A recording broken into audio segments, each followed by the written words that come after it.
নমস্কার বন্ধুরা, আজ আমাদের বাড়ির সকলে মিলে ছাঁচ পিঠে এবং দেশি মুরগির মাংসের পিকনিক করব। তার জন্য 4 কেজি ওজনের একটা দেশি মোরগ এনেছে। এবার এটাকে কেটে নেব।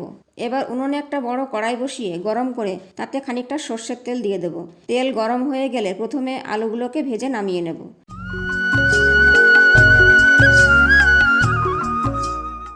কড়াইতে আবারও খানিকটা তেল দিয়ে তার মধ্যে একে একে জিরে, গোটা গরম মশলা, তেজপাতা ও শুকনো লঙ্কা দিয়ে ফোড়ন দিয়ে দেবো।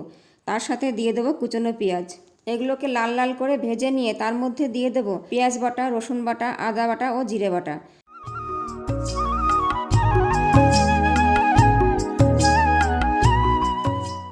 এগুলোকে নেড়ে চেড়ে তার মধ্যে দিয়ে দেবো শুকনো লঙ্কা বাটা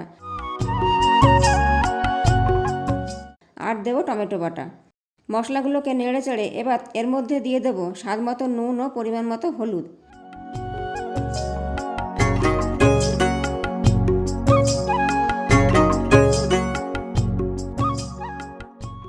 আর দেবো 2 চামচ চিনি। মশলাগুলো ভালো করে কষানো হয়ে গেলে এর মধ্যে এবার মাংস ঢেলে দেব।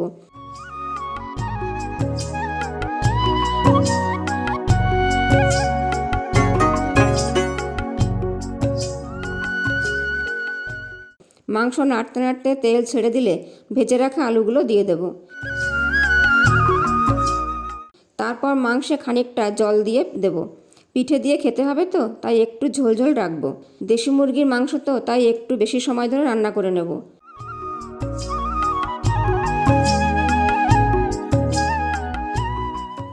রান্না হয়ে গেছে। এবার তার মধ্যে গরম মশলা গুঁড়ো ছড়িয়ে দিয়ে মাংস নামিয়ে নেব। মাংস রান্না তো হয়ে গেছে। এবার পিঠে বানাবো। তার জন্য উনুনে একটা মাটির ছাঁচ বসিয়ে দিয়েছি।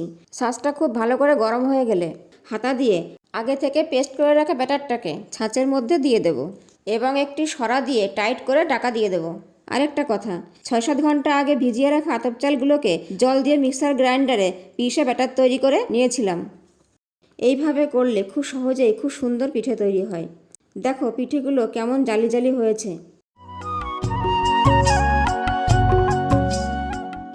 দেখো বন্ধুরা, এদিকে বাড়ির অনেকেই ঠান্ডার মধ্যে খেতে বসে গেছে।